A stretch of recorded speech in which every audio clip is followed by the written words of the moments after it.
Ladies and gentlemen, the President's bodyguards contingent. Pakistan Myanmar नहीं है, कोई मैली आंख से नहीं देख सकता। भारतीय जारहियत का मुंह तोड़ जवाब दिया जाएगा। सियासी और अस्करी क़यादत ने भारतीय इश्तियाल अंगेजी का भरपूर जवाब दे दिया।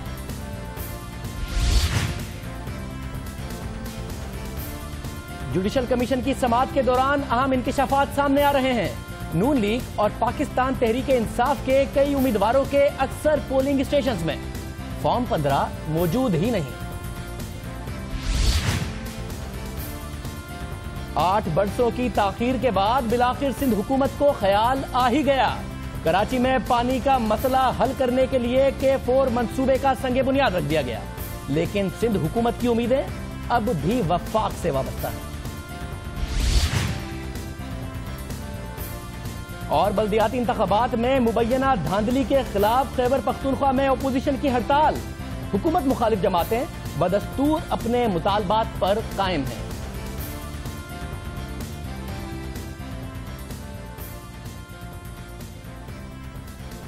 अस्सलाम वालेकुम, मैं हूं शाहजेब खानजादा। प्रोग्राम में सबसे पहले बात हो जाए भारत की, जो दुनिया में सबसे ज्यादा हथियार खरीदने वाला मुल्क तो है ही, लेकिन जंगी जुनून में मुब्तला भारत को यह खुशफहमी हो गई है कि वो खित्ते की सबसे बड़ी ताकत बन गया है। और इसी ज़ोम में भारत हमेशा अपने हमसायों पर रोब जमाने की कोशिश में लगा रहता है। खित्ते के तमाम मुमालिक भारत की इस हरकत और इश्तियाल अंगेजी की जद में हैं। पाकिस्तान से मुताल्लिक तो मोदी सरकार की यह पॉलिसी ही बन गई है कि कभी कोई सीधी बात करनी ही नहीं है। मोदी सरकार के 1.5 साल के दौरान कई मरतबा पाकिस्तान से मुताल्लिक मनफी बयानात दिए गए। खासतौर पर पाक चीन इक़्तिसादी राहदारी मंसूबे के आगाज के बाद से भारत पाकिस्तान के खिलाफ जहर अफशानी में हद से आगे निकलता जा रहा है, क्योंकि इस मंसूबे से खित्ते में ताकत के तवाजुन पर गहरा असर पड़ेगा, क्योंकि पाकिस्तान एक बड़ी मुआशी ताकत बनकर उभरेगा। और लगता है कि यह खौफ अभी से भारत के सर पर सवार हो गया है, जिसकी ताज़ा तरीन मिसाल आज भारतीय वजीर मुमलिकत बराए इतलात राज्य वर्धन सिंह राठौर के बयान की सूरत में सामने आया है, जिन्होंने कहा है कि म्यांमार के अंदर भारतीय फौज की कार्रवाई पाकिस्तान समेत, मुलाहिजा कीजिएगा, कहते हैं कि म्यांमार में जो फौजी कार्रवाई है पाकिस्तान समेत इन दूसरे ममालिक के लिए पैगाम है जहां भारत मुखालिफ नजरियात वाले लोग बसते हैं। ये बयान भारतीय फौज के म्यांमार में घुसकर अलहदगी पसंदों के खिलाफ कार्रवाई के बाद सामने आया है। भारत मकबूजा कश्मीर में पाकिस्तान की जानिब से दरअंदाजी के इल्जाम तो लगाता ही रहता है। अब म्यांमार में अलहदगी पसंदों की मौजूदगी पर भी बात घुमा फिरा कर पाकिस्तान की तरफ ले आया है। भारतीय वजीर इत्तलात और नशरियात राज्यवर्धन की इस धमकी पर करारा जवाब दिया गया। आज वफाकी वजीर दाखिला चौधरी निसार और वजीर दिफा ख्वाजा आसिफ ने बयान दिया और चौधरी निसार ने कहा कि पाकिस्तान के बारे में गलत अजाइम रखने वाले कान और आंखें खोलें। पाकिस्तानी अफवाज हर किस्म की मुहिम जोई का मुंह तोड़ जवाब देने की सलाहियत रखती है। भारत को किसी भी किस्म की गलत फहमी में नहीं रहना चाहिए। भारतीय क़यादत दिन में ख्वाब देखना छोड़ दे। वजीर दिफा ख्वाजा आसिफ का कहना था कि भारतीय वजीर आजम और काबीना मेंबरान के बयानात पाक भारत ताल्लुकात को जहर आलूद कर रहे हैं। जारहियत की धमकी देने वाले याद रखें, पाकिस्तान एटमी ताकत है। दूसरी तरफ आर्मी चीफ जनरल राहिल शरीफ की सदारत में होने वाली फॉर्मेशन कमांडर्स कॉन्फ्रेंस में भी भारत के हालिया बयानात का सख्त नोटिस लिया गया। फॉर्मेशन कमांडर्स कॉन्फ्रेंस में फौजी क़यादत की जानिब से यह इयादा किया गया है कि पाकिस्तान के खिलाफ किसी भी मुहिम जोई का मुंह तोड़ जवाब दिया जाएगा। भारत के जाहिरी और पोशीदा अजाइम पाकिस्तान को गैर मुस्तहकम करने की कोशिशें हैं। भारतीय सियासतदानों के अजाइम को शिकस्त दी जाएगी। पाकिस्तान की इलाकाई सालमियत और खुद मुख्तारी का हर सूरत दिफा किया जाएगा। पाकिस्तान को गैर मुस्तहकम करने की भारतीय मंसूबों को नाकाम बना देंगे। आर्मी चीफ ने मुल्क दुश्मनों को वाज़ेह पैगाम दे दिया कि किसी को पाकिस्तान की तरफ मैली आंख से नहीं देखने देंगे।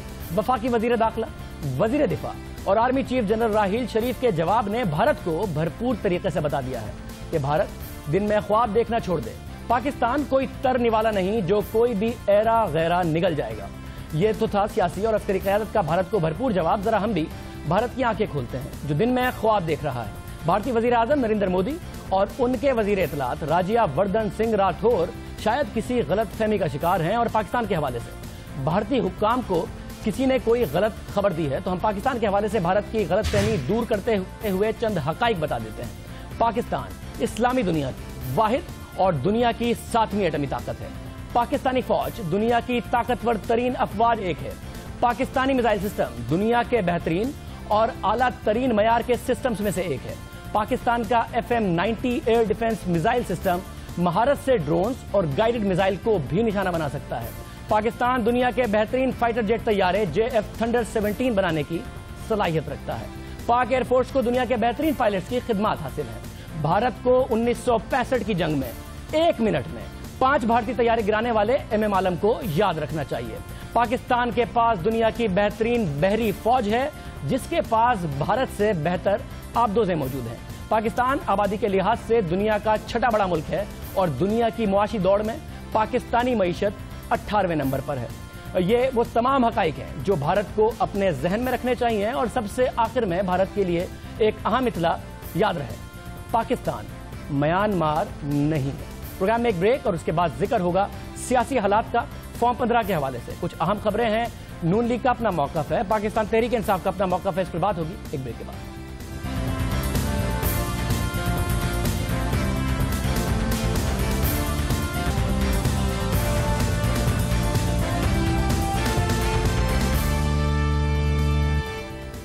जुडिशल कमीशन की समाअत को तकरीबन 2 माह हो चुके हैं और आसार बता रहे हैं इलेक्शन 2013 में मुबैना धांधली का फैसला अगले चंद रोज में हो जाएगा। यह फैसला तहरीक इंसाफ की सियासत पर गहरा असर करेगा, गहरे असरात मुरतब करेगा, क्योंकि तहरीक इंसाफ की ख्वाहिश पर ही हुकूमत ने जुडिशल कमीशन तश्कील दिया था। जुडिशल कमीशन की जो कल की समाअत है, इस बात का इंकिशाफ हुआ था उसमें कि कौमी और सूबाई असम्बली के बेशतर हलकों में फॉर्म 15 गायब है। फॉर्म 15 वो दस्तावेज होती है, हम अपने नाज़रीन को बताते चलें, कि जिसे रिटर्निंग ऑफिसर पुर करता है। रिटर्निंग ऑफिसर फॉर्म 15 में लिखता है कि कितने बैलेट पेपर्स इस्तेमाल हुए, यानी कि वोट डले गए, कितने जाया हुए या फिर गैर इस्तेमाल शुदा रहे। इन तमाम बातों का इंदराज वो फॉर्म 15 में करता है, जो कि इलेक्शन के बाद पोलिंग बैग के अंदर डाल दिया जाता है। यानी कि फॉर्म 15 में वो तमाम मालूमात होती हैं कि अगर इलेक्शन कमीशन ने बैलेट पेपर्स दिए थे तो कितने उनमें से इस्तेमाल हुए, यानी कितने वोटर्स आए, कितने नहीं हुए, कितने जाया हो गए, कितने गैर इस्तेमाल शुदा रहे। अब जो रिकॉर्ड डिस्ट्रिक्ट कोर्ट जजेस ने जुडिशल कमीशन को फराहम किया है, इसके मुताबिक हजारों पोलिंग स्टेशन में फॉर्म 15 गायब हैं। साथ साथ तकरीबन 3500 पोलिंग बैग भी खुले हुए हैं। जुडिशल कमीशन में आज इस बात का इंकिशाफ हुआ कि तहरीक इंसाफ के अराकीन कौमी असम्बली के हलकों के भी फॉर्म 15 गायब हैं। हम आपको बताते चलें, और एक लंबी फहरिस्त है, मगर हम आपको कुछ हलके बताते चलें पाकिस्तान तहरीक इंसाफ के, जिनके भी फॉर्म 15 मौजूद नहीं है। तहरीक इंसाफ के रुकने कौमी असम्बली मुजाहिद अली के हलका N11 में 95% पोलिंग स्टेशन से फॉर्म 15 नहीं मिले। 251 पोलिंग स्टेशन में से 247 में फॉर्म 15 गायब हैं। अली मोहम्मद के हलका N10 मर्दान के 253 पोलिंग स्टेशन में से 251 के फॉर्म 15 नहीं मिल सके। इस तरह 98% पोलिंग स्टेशन से फॉर्म 15 नहीं मिले। शाह महमूद कुरैशी के हलका NA150 में 46% पोलिंग स्टेशन के फॉर्म 15 नहीं मिल सके। 286 में से 133 पोलिंग स्टेशन के फॉर्म 15 गायब हैं। मुराद सईद के हलका NA29 में 45% पोलिंग स्टेशन से फॉर्म 15 गायब हैं, जबकि 321 में से 162 पोलिंग स्टेशन के फॉर्म 15 गायब हैं। पाकिस्तान तहरीक इंसाफ के MNA सलीम रहमान के हलका NA30 के 296 पोलिंग स्टेशन में से 251 में फॉर्म 15 नहीं मिले। ये तो पाकिस्तान तहरीक इंसाफ की सूरत हाल है, क्योंकि जहांगीर तरीन साहब कल हमारे शो में कह रहे थे कि फॉर्म 15 की जो सूरत हाल सामने आ रही है उससे हम बड़े पॉजिटिव हैं, और आप देखिएगा कि किस किस्म का नतीजा जुडिशल कमीशन की इन हियरिंग्स का आएगा। मगर दूसरी तरफ ये तो पाकिस्तान तहरीक इंसाफ के हलकों का हाल था। नून लीग के वो 4 हलके जो कि पाकिस्तान तहरीक इंसाफ की तरफ से चैलेंज किए गए थे, उसमें जहां जो कामयाब उम्मीदवार हैं उनकी जरा सूरत हाल देख लीजिए। 3 हलके ऐसे हैं जिसमें पाकिस्तान तहरीक जिसमें नून लीग के उम्मीदवार कामयाब हुए। एक वो हलका है जो जहांगीर तरीन साहब का है, उसमें आजाद उम्मीदवार कामयाब हुए थे। साद रफीक साहब का हलका NA125 265 में से 199 यानी 70% पोलिंग स्टेशन के फॉर्म 15 गायब हैं, जबकि 30 में पोलिंग बैग्स भी लापता हैं। स्पीकर कौमी असम्बली अयाज सादिक के हलका NA122 जिसका बड़ा शोर मचाती है पाकिस्तान तहरीक इंसाफ, इसमें 284 में से 77 पोलिंग स्टेशन के फॉर्म 15 मौजूद नहीं। ख्वाजा आसिफ साहब का हलका NA110 में 227 में से 80 पोलिंग स्टेशन के फॉर्म 15 गायब हैं। इसके अलावा NA154 लोधरा जहां से पाकिस्तान तहरीक इंसाफ के सीनियर रहनुमा जहांगीर तरीन को शिकस्त हुई, नून लीग भी यहां नाकाम रही। आजाद उम्मीदवार यहां जीते। इस हलके में 304 में से 74 में फॉर्म 15 मिसिंग हैं। इसके अलावा जो फॉर्म 15 मौजूद हैं, इसमें से भी 6 पर किसी के दस्तखत नहीं है, जबकि पोलिंग बैग्स भी गायब हैं। ये एक ऐसी सूरत हाल सामने आ रही है जिस पर पाकिस्तान तहरीक इंसाफ ये कहती नजर आती है कि हम अपना ये मौक़िफ़ हमारा मजबूत हो रहा है। खान साहब ने आज भी मीडिया से गुफ्तगू की और न सिर्फ फॉर्म 15 के हवाले से जहांगीर तरीन साहब बात कर रहे हैं, बट खान साहब ने यह भी कहा कि नादरा के ये चेयरमैन कहते हैं कि हम वोटों की तस्दीक नहीं कर सकते, मैग्नेटिक इंक नहीं पढ़ सकते, हमारे पास ऐसा सिस्टम नहीं है। पुराने चेयरमैन कहते थे कि हम ये काम कर सकते हैं। तो खान साहब एक नया केस बिल्ड करते नजर आते हैं। इस वक्त हम नून लीग का मौक़िफ़ तो मालूम करेंगे ही, अनुषा रहमान साहब हमारे साथ मौजूद होंगी, लेकिन हमारे नुमाइंदे हुज़ैफा रहमान जो आज जुडिशल कमीशन की प्रोसीडिंग्स में मौजूद थे, पहले उनसे मौक़िफ़ मालूम कर लेते हैं। हुज़ैफा, बहुत शुक्रिया। आज क्या मामला रहा जुडिशल कमीशन में? नून लीग जब जुडिशल कमीशन से निकल के बात कर रही थी बड़ी पॉजिटिव लगी कि जी हमारे हक में, लग रहा था कि जैसे उनके हक में फैसला आ रहा है। वो ये कह रहे थे जब पाकिस्तान तहरीक इंसाफ निकलती है वो भी कहती है कि हमारे हक में फैसला आ रहा है। दोनों ऐसा केस बिल्ड कर रहे हैं। आज क्या प्रोसीडिंग्स हुई हैं? जी शाहजेब साहब, बहुत शुक्रिया। सबसे पहले तो मैं आपको बताता चलूं कि इंतहाई दिलचस्प और हैरानकुन सूरत हाल जो है वो पैदा होती जा रही है। आपने पहले ही बता दिया कि पता चल चुका है कि अगले चंद रोज़ में जो है नताइज जो है नतीजा वो है मुतवक्के है। लेकिन मैं अपनी तहकीक आपसे शेयर करना ज़रूर चाहूँगा कि जुडिशल कमीशन ने जो जुडिशल अफसरान से जो रिपोर्ट तलब की थी फॉर्म 15 के हवाले से, अब तक की जो हमारी तहकीक है वो ये कहती है कि तकरीबन 70 से 75% हल्के जो तहरीक इंसाफ से जिनका ताल्लुक है वो ऐसे हैं वहाँ पर फॉर्म 15 मौजूद नहीं है। और ये बात भी बेसिक रही है कि फॉर्म 15 का जो मुतालबा था वो तहरीक इंसाफ और दीगर अपोजिशन जमातों की तरफ से ही सामने आया था। आज की अगर हम हेयरिंग की बात करें, आज की इंतहाई अहम हेयरिंग थी जिसके अंदर पहली मरतबा वो जुडिशल अफसरान यानी रिटर्निंग अफसरान जिन पर तहरीक इंसाफ माजी में इल्ज़ामात भी लगाती रही वो पेश हुए। उन्होंने काफ लीग के जो इल्ज़ामात थे उनका भी जवाब दिया, बल्कि एक इंतहाई दिलचस्प सूरत हाल पैदा हुई जब काफ लीग के उम्मीदवार चौधरी शफात ने कहा कि ये जो जुडिशल अफसर रिटर्निंग अफसर खड़े हुए हैं ये कुरान पर हाथ रखकर बताएं कि इन्होंने मुझे नोटिस जारी किया था नतीजा जारी करने से पहले। तो उस पर चीफ जस्टिस ने इंतहाई बरहमी का इजहार करते हुए जो काफ लीग के वकील थे उनसे कहा कि चौधरी शफात से कहें वो खामोश रहें और अपनी जगह पर जाकर बैठ जाएं, ये ना हो कि हम उन्हें जेल भेज दें। तो इस तरह की सूरत हाल जो है वो सामने देखने को मिल रही है। तकरीबन बताया जा रहा है कि जो जुडिशल कमीशन के अपने ज़राए हैं और जो सेक्रेटेरिएट बना है कि तकरीबन 85% जो हल्के हैं वहाँ से फॉर्म 15 मौसूल हो चुके हैं, लेकिन बहुत सारे हल्कों में अभी तक मिसिंग है। इलेक्शन कमीशन ने आज इस्तदा की थी चीफ जस्टिस ऑफ पाकिस्तान से कि फॉर्म 15 के हवाले से उनकी रिपोर्ट जो है वो सबमिट कर देते हैं, क्योंकि बहुत सारे हल्के ऐसे हैं डायरेक्टली जो रिटर्निंग अफसरान ने इलेक्शन कमीशन को भी एक रिपोर्ट भेजी थी जो फॉर्म 15 के ही बराबर होती है, लेकिन जुडिशल कमीशन ने अभी तो मौके पर उसे मुस्तरद कर दिया और उन्होंने कहा है कि जुडिशल अफसरान की तरफ से जो रिपोर्ट आएगी हम उसी के ऊपर अभी तक इन्हसार करेंगे। बहुत शुक्रिया हुज़ैफा, में बता रहे थे आज क्या मामला रहा, दिलचस्प सूरत हाल रही जुडिशल कमीशन में। आज खान साहब ने मीडिया से गुफ्तगू की और मीडिया से गुफ्तगू करते हुए वो क्या कह रहे थे जरा सुनिए। जो हमने देखा कि 20-30% हल्कों के अंदर, उससे भी ज़्यादा की जगह 50% फॉर्म 15 है ही नहीं, तो ये अब कमीशन का काम शुरू होगा। नादरा का भी हमने सामने ले आए हैं कि एक तरफ नादरा का चेयरमैन पुराना कह रहा है और इंटीरियर मिनिस्टर कह रहे हैं असेंबली में कि हम क्यों 60-70 हज़ार वोट वेरीफाई नहीं कर सके हर हल्के में क्योंकि मैग्नेटिक इंक नहीं थी। लेकिन अब हमने लेके आए, जब नादरा का चेयरमैन आया जो मौजूदा है वो कहता हम तो मैग्नेटिक इंक को पढ़ ही नहीं सकते, हमारे पास तो ऑप्टिकल इमेजिंग है। तो एक बिल्कुल एक चेयरमैन कुछ कह रहा है और इंटीरियर मिनिस्टर और दूसरा जो मौजूदा चेयरमैन है वो कह रहा है कि हम तो मैग्नेटिक इंक से हमें फ़र्क ही नहीं पड़ता। तो अब ये तहकीकात होंगी कि क्या वजह है कि 60 से 70 हज़ार जो इंटीरियर मिनिस्टर ने कहा था और मेरे हल्के में 93,000 वोट पड़ी नहीं जा रही, अंगूठे नहीं पड़े जा रहे। आपने देखा कि खान साहब क्या कह रहे थे। हमारे साथ इस वक्त अनुषा रहमान साहबा मौजूद। अनुषा, बहुत शुक्रिया हमें ज्वाइन करने के लिए। एक इंटरेस्टिंग सूरत हाल है जिसमें इमरान खान साहब एक नया केस बिल्ड कर रहे हैं जो कि इफ्तिखार चौधरी के हवाले से नहीं है, जो जस्टिस रमदे के हवाले से नहीं है, जो नजम सिटी साहब के हवाले से नहीं है, जो फॉर्म 15 और नादरा के हवाले से है कि पुराना चेयरमैन कुछ और कहता था, नया चेयरमैन कुछ और कहता है। कुछ फॉर्म 15 मैंने शेयर किए, कुछ हल्के पाकिस्तान तहरीक इंसाफ के, कुछ आपके जिनके फॉर्म 15 मिसिंग है नून लीग के। एक नया केस बिल्ड कर रही है पाकिस्तान तहरीक इंसाफ। बिस्मिल्लाहिर्रहमानिर्रहीम। आपने अभी ये जो पीटीआई के हल्के का जिक्र किया, इसमें आपने इमरान खान साहब के NA1 का जिक्र नहीं किया, जहां पे जब उन्होंने पहली दफ़ा इलेक्शन लड़ा तो उसके भी 76% फॉर्म्स मौजूद नहीं है। लेकिन ये इल्ज़ाम हम नहीं लगा रहे कि ये कोई धांधली की इंडिकेशन है कि अगर फॉर्म 15 नहीं है तो इसका मतलब ये है कि कोई बहुत मुनज़्ज़म धांधली हो गई है।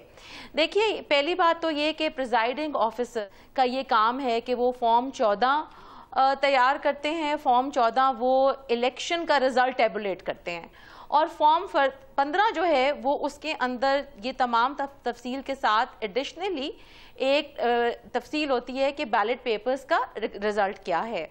तो ये जो इस वक्त आज तक की कार्रवाई आपने देखी उसमें आपके सामने ये बात सामने आई कि अगर फॉर्म 15 जो हैं वो आए नहीं, मिले नहीं, उसमें कुछ 50 से 60% तक के फॉर्म्स आ गए थे कल तक, और आज जो शाम तक हमारे पास तफसील आई है तकरीबन 83% के करीब फॉर्म 15 जो हैं वो आ गए हैं। लेकिन इसमें जो चीज़ सामने आ रही है वो ये कि पूरे पाकिस्तान में फॉर्म 15 जो हैं उनका जहां है कहीं नहीं है। पीटीआई के हवाले से आपने देखा खैबर पख्तूनख्वा में कसीर तादाद में फॉर्म 15 मौजूद नहीं है, लेकिन इस्लामाबाद के अगर आप हल्के देखें NA 48 और 49 जिसमें एक जगह पे तहरीक इंसाफ जीती और एक जगह PMLN, वहां पे दोनों के फॉर्म 15 मौजूद हैं। लेकिन बहरहाल फॉर्म 15 इलेक्शन के रिजल्ट के हवाले से कोई उतनी अहमियत नहीं रखते। इलेक्शन का रिजल्ट डिक्लेयर होता है फॉर्म 14 के ऊपर, और फॉर्म 14 बताता है कि कैंडिडेट ने इलेक्शन वाले दिन कौन जीता, रिटर्न कैंडिडेट कौन है, रनर अप कौन है, और थर्ड नंबर पे, फोर्थ पे, फिफ्थ पे कौन है। फॉर्म 14 100% फॉर्म 6 इलेक्शन कमीशन ने कल जमा करवाए हैं इंक्वायरी कमीशन के सामने, और उनका जो टोटल है वो एग्जैक्टली वही है फॉर्म 14 का और फॉर्म 16 का। जो GE 2013 का रिजल्ट था वो कल भी जो उन्होंने जमा कराए कागजात फॉर्म 14 और फॉर्म 16, उसका भी रिजल्ट एग्जैक्टली वही है। तो इलेक्शन के पर्सपेक्टिव से फॉर्म 14 सबसे अहम डॉक्यूमेंट है। जहां तक नादरा के हवाले से बात बार बार आ रही है, मैं ये बताना चाहूंगी आपके तवज्जुह से नाजरीन को कि मैग्नेटिक इंक का कॉन्सेप्ट कहीं पर भी रिप्रेजेंटेशन ऑफ पीपल्स एक्ट में नहीं है। लॉ के अंदर कहीं नहीं लिखा कि एक मैग्नेटिक इंक होगी और उससे अंगूठे लिए जाएंगे। Section 33 representation of people's act कहता है कि बैलेट पेपर के काउंटर फॉइल के पीछे वोटर का अंगूठा लिया जाएगा। इलेक्शन कमीशन अपने एडमिनिस्ट्रेटिव मेयर्स को एनहांस करने के लिए अपने 218(3) के नीचे जो फ्री एंड फेयर इलेक्शन कराना है उसको बेहतर तौर पे करने के लिए कोई इकदामात उठाती है तो ये इलेक्शन कमीशन का प्रेरोगेटिव है। इलेक्शन कमीशन ने फैसला किया कि जनरल इलेक्शन 2013 में वो एक मैग्नेटिक इंक के जरिए जो इलेक्टोरल रोल है, इलेक्टोरल रोल आपकी याददाश्त के लिए कि इलेक्टोरल रोल भी एक एडिशनल एडमिनिस्ट्रेटिव मेयर है जिसमें तस्वीर के साथ वोटर की पूरा रिकॉर्ड जो है वो आपके प्रिजाइडिंग ऑफिसर के हैंड ओवर किया जाता है, जो पोलिंग स्टेशन के ऊपर पोलिंग एजेंट्स को दिया जाता है। मैग्नेटिक इंक ने SOP जो इलेक्शन कमीशन ने जारी किया, जो उनकी हैंडबुक में मौजूद है, उसके अंदर ये था कि इलेक्टोरल रोल पे मैग्नेटिक इंक के जरिए अंगूठा लगेगा और बैलेट पेपर के ऊपर नॉर्मल इंक के जरिए अंगूठा लगेगा। और at any point in time अगर मैग्नेटिक इंक बिलफर्ज नहीं इस्तेमाल हुई या नहीं पहुंची या नहीं वहां पे अवेलेबल थी तो वो कोई लीगल रिक्वायरमेंट नहीं थी जिसकी वायलेशन के अंदर आप कहें कि कोई ऐसी चीज हो गई। ऐसी सूरत हाल में अगर जुडिशल कमीशन का ये फैसला आता है कि जी जिस तरीके से पाकिस्तान तहरीक इंसाफ ने इल्जामात लगाए उस किस्म की धांधली नहीं हुई, ऑर्गेनाइज नहीं हुई, जिन जिन शख्सियात पे लगाए उसके मुताबिक नहीं हुई, मगर इलेक्शन कमीशन की इनएफिशिएंसीज की वजह से ये इलेक्शन फेयर नहीं था, तो ये आपके लिए एक अच्छा है क्योंकि खान साहब या पाकिस्तान तहरीक इंसाफ तो अभी से एक नैरेटिव बिल्ड कर रही है कि फॉर्म 15 और ये वेरीफाई नहीं हो सकता, तो तो उस नतीजे से भी पाकिस्तान तहरीक इंसाफ खुश होगी जिसमें ये नतीजा हो कि आपने नहीं की मगर धांधली हुई और फेयर इलेक्शन नहीं था। अगर हमारे भी फॉर्म 15 नहीं है तो ठीक है, तो वो नून लीग के लिए एक अच्छा नतीजा है। देखिए, let's be fair. First of all हमें यह देखने की जरूरत है कि जुडिशल कमीशन या जो इंक्वायरी कमीशन है उसके बनने की वजूहात क्या थी। अगर तो ये इल्जाम होता कि इलेक्शन कमीशन के पास कोई सिस्टमिक रिगिंग या जिसका इल्जाम लगाते हैं वो कि सिस्टमिक फेलियर है, कोई सिस्टम के अंदर कोई फेलियर है, इलेक्शन कमीशन के प्रोसीजर्स में कोई फेलियर है, तो क्या आप मुझे खुद बताएं इस पे इंक्वायरी कमीशन बनना था। इंक्वायरी कमीशन जुडिशल कमीशन बना मुनज़्ज़म धांधली के इल्जाम पे। इमरान खान साहब ने कंटेनर पे खड़े होकर इल्जाम लगाया कि मुनज़्ज़म धांधली हुई जिसमें उस वक्त के chief justice Khalilur Rahman Ramday, returning officers शामिल थे। 35 पंक्चर लगाए नजम सेठी साहब ने, उर्दू बाजार से बैलेट पेपर छपे। खुदा जाने उन्होंने कंटेनर पे खड़े होकर 20 दफा ये इल्जामात लगाए और फिर उन्होंने खुद कहा मीडिया पे बार बार कि मुझे जुडिशल कमीशन बना के दे, मेरी चिड़िया जिसने मुझे 35 पंक्चर के हवाले से बताया कैसे लगी है, मैं वहां के बताऊंगा। अभी तक जुडिशियल कमीशन की प्रोसीडिंग्स, अगर मैं एक सवाल, अगर अभी तक जुडिशियल कमीशन की प्रोसीडिंग्स हैं उसमें खान साहब नहीं सबूत दे सके, जो कि प्रोसीडिंग्स की हमें भी इतलात आती रहती हैं, मगर मैं फिर आपसे कह रहा हूं कि अगर जुडिशियल कमीशन यह फैसला देता है कि जी कोई ऑर्गेनाइज रिगिंग नहीं हुई मगर इलेक्शन फेयर नहीं था, तो आप समझती हैं कि जो आपके टर्म्स ऑफ रेफरेंस थे जुडिशियल कमीशन बनाते हुए उसकी पासदारी करते हुए तहरीक इंसाफ ने खामोश हो जाना है, आपकी हुकूमत ने उसी तरीके से मजबूत रहना है, या इलेक्शन फेयर ना होने का नतीजा आपको हर्ट करता है? देखिए, पहली बात तो ये कि जो इलेक्शन कमीशन का TOR है वो बड़ा क्लियर है। वो ये कहता है कि क्या ऐसा हुआ कि इलेक्शन कमीशन ने फ्री एंड फेयर इलेक्शन इस हद तक नहीं कराया कि जो ओवरऑल मैंडेट था, जो लोगों ने दिया, अवाम ने जो मैंडेट दिया, वो रिफ्लेक्ट नहीं हो रहा इलेक्शन में। और उसके साथ साथ ये एंड के साथ सारे TORs हैं कि मुनज़्ज़म धांधली कराई गई, सिस्टमैटिक रिगिंग गई, कोई कंसर्टेड प्लान था जिसके जरिए से किसी एक पार्टी को जिताना और किसी एक पार्टी को हराना मकसूद था। सो बात यह है कि इलेक्शन कमीशन की अगर कोई सिस्टम के अंदर उनके कोई एडमिनिस्ट्रेटिव फेलियर्स हैं, किसी प्रिजाइडिंग ऑफिसर की कोई कोताही है या कोई कमी बेशी है, क्या आप खुद सोचें कि क्या इस बुनियाद के ऊपर जुडिशियल कमीशन बना था या इस बुनियाद पे जुडिशियल कमीशन बना था कि एक PMLN के ऊपर मुनज़्ज़म धांधली का और बाकी तमाम लोगों पे मुनज़्ज़म धांधली के इल्जामात की एक पगड़ियां उछाली गई लोगों की। अनुषा बहुत शुक्रिया, अनुषा बहुत शुक्रिया। अनुषा रहमान हमारे साथ मौजूद थी। जो थर्ड ऑप्शन है कि जुडिशियल कमीशन किस किस्म का फैसला देता है, उस हवाले से वो कह रही थी कि TORs में तय हुआ है कि साबित ये होना चाहिए कि ऑर्गेनाइज थी या नहीं थी जिस किस्म के इल्जाम खान साहब की तरफ से लगाए गए थे। बहुत कुछ सामने आ रहा है। पाकिस्तान तहरीक इंसाफ के अपने हलकों से जो फॉर्म 15 है वो बहुत बड़ी तादाद में मिसिंग है, पर नून लीग के हलकों से बहुत ज्यादा बड़े मिसिंग है। इसको जुडिशियल कमीशन एक लापरवाही के तौर पर देखेगा इलेक्शन कमीशन की, या फिर यह कहेगा कि किसी ने ऑर्गेनाइज की थी या नहीं की थी, बट ये ऐसी नाअहली है जो इलेक्शन को फेयर नहीं साबित करती। बहुत बड़ा सवाल पैदा हो गया है। इसको चोरी के तौर पर देखेगा, बेशक इसके पीछे चोर ना नजर आ रहा हो, या फिर इसको चोरी के तौर पर नहीं देखेगा जुडिशियल कमीशन। प्रोग्राम में एक ब्रेक शामिल करते हैं और उसके बाद जिक्र होगा कराची के पानी के मसाइल को हल करने के लिए K4 मंसूबे का आज इफ्तिताह किया गया है, मगर ट्रैक रिकॉर्ड को देखते हुए, सिंध हुकूमत के ट्रैक रिकॉर्ड को देखते हुए क्या पॉजिटिव होना चाहिए या नहीं होना चाहिए, तफसील से बात करेंगे एक ब्रेक के बाद।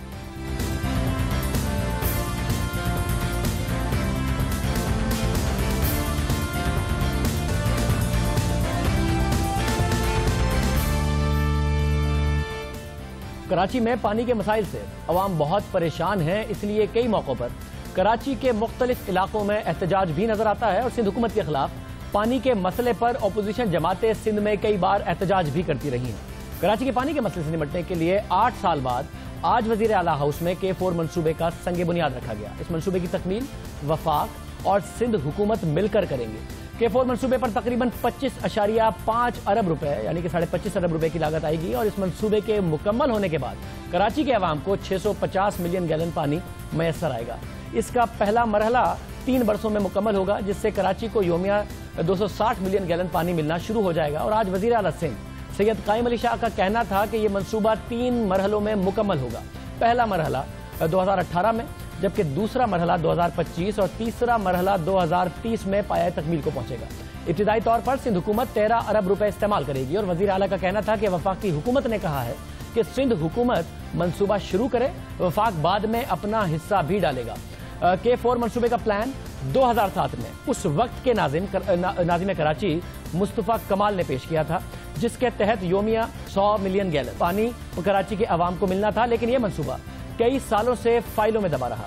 साबिक नाज़िम कराची मुस्तफ़ा कमाल ने यह मंसूबा मुशर्रफ हुकूमत को पेश किया। मुशर्रफ हुकूमत ने इसको मंजूर किया। मुख्तलिफ बजट में एलोकेशन होती रही, मुख्तलिफ बजट में कमिटमेंट होती रही कि कराची के इस मंसूबे के लिए बजट रिलीज किया जाएगा, लेकिन बजट रिलीज नहीं किया गया। पाकिस्तान पीपल्स पार्टी की हुकूमत आई और पाकिस्तान पीपल्स पार्टी की हुकूमत ने भी 1 रुपया इस मंसूबे के लिए रिलीज नहीं किया।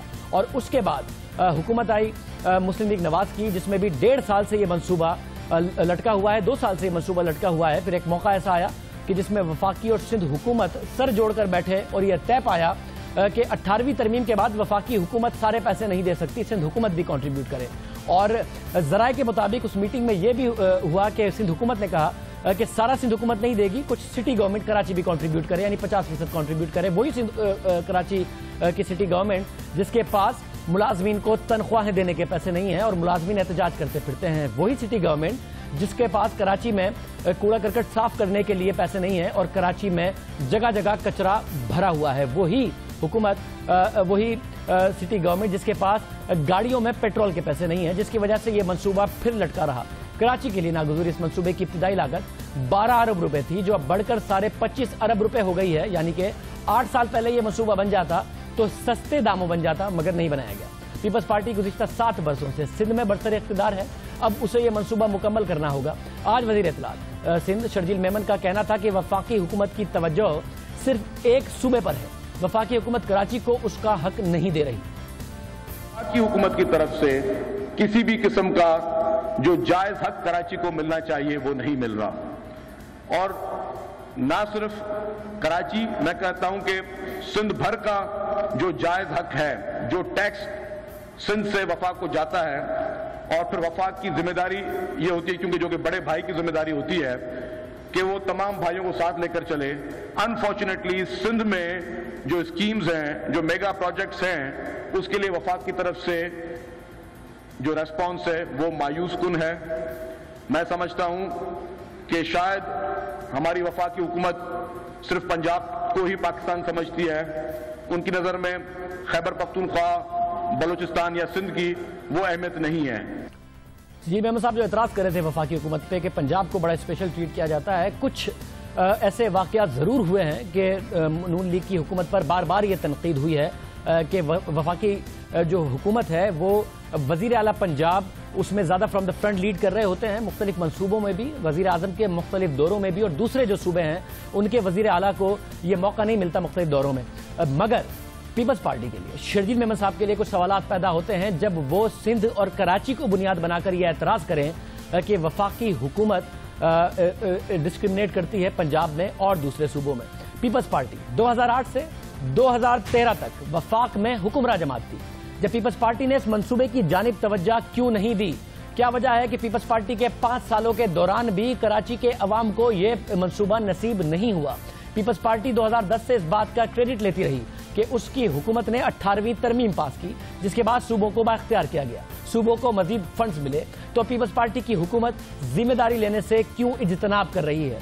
सिंध हुकूमत कराची में हर मंसूबे के लिए वफाक की मोहताज क्यों नजर आ रही है? कराची में मेट्रो शुरू करना है तो वफाक फंड्स दे, अगर कराची के अवाम को पानी देना है तो उसके लिए भी वफाक पैसे दे। पीपल्स पार्टी जिसने सूबों को बाइख्तियार किया था वो खुद इतनी बेबस क्यों नजर आ रही है? और पाकिस्तान पीपल्स पार्टी जो बार बार दावा करती रही थी कि वो सूबे के लिए बहुत ज्यादा काम कर रही है, काम करती क्यों नजर नहीं आती? आज वज़ीर आज़म सिंध का कहना था कि हमने मंसूबे का आगाज कर दिया है, लेकिन मंसूबे के आगाज से पहले ही इसमें बदउनवानी की इतलात भी सामने आ रही हैं। अभी मंसूबे को शुरू होना है।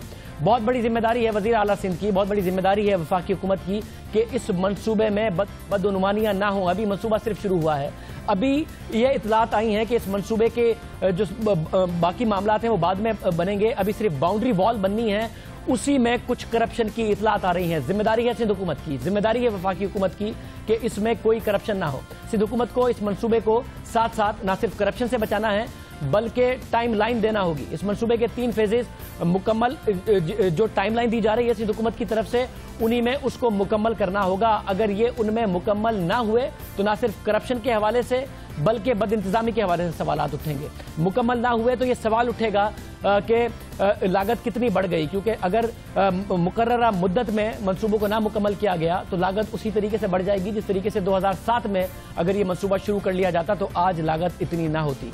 हुकूमत को इस बात का ख्याल रखना होगा और वफाकी हुकूमत और सिंध हुकूमत दोनों की जिम्मेदारी है, वरना कराची के अवाम को पानी मैसर ना आया तो कराची के अवाम मजीद एहतजाज करेंगे। और अगर ये मंसूबा वक्त पर ना बना तो फिर जिस वक्त तक ये मुकम्मल होगा उस वक्त तक कराची के जो डिमांड है वो मजीद बढ़ गई होगी। कराची की जो आबादी है उसमें मुसलसल तेजी से इजाफा हो रहा है, मुख्तलिफ सूबों से तेजी से माइग्रेशन होती है। सिंध में ही, अंदरून सिंध से कराची में माइग्रेशन बहुत ज़्यादा होती है, तो जिसकी वजह से बहुत ज़रूरी है कि इस मंसूबे को मुकम्मल किया जाए, टाइम पर मुकम्मल किया जाए, करप्शन के बगैर मुकम्मल किया जाए।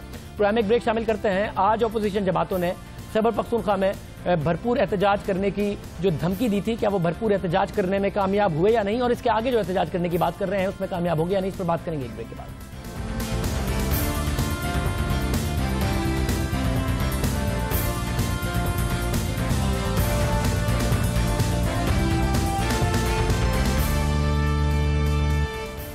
प्रोग्राम में बात करते हैं सूबा खैबर पख्तूनख्वा की, जहां सूबाई हुकूमत और अपोजिशन के दरमियान हालिया बल्दियाती इलेक्शन में मुबैना धांधली के इल्जामात के बाद सियासी तनाव बढ़ता ही जा रहा है। खैबर पख्तूनख्वा हुकूमत की जानिब से पहले री इलेक्शन और फिर APC की पेशकश मुस्तरद करने के बाद आज 10 जून को Awami National Party, Pakistan Peoples Party और JUIF के अपोजिशन इत्तेहाद की जानिब से हड़ताल का ऐलान किया गया था।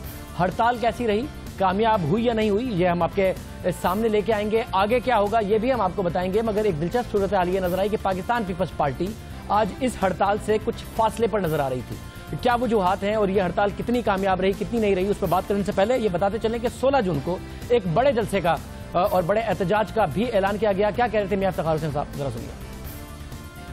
हम ये एहतजाज जारी रखेंगे और वही मुतालिबा हमारा है कि ये हुकूमत स्टेप डाउन करे, रजाकाराना तौर पे इस्तीफा दे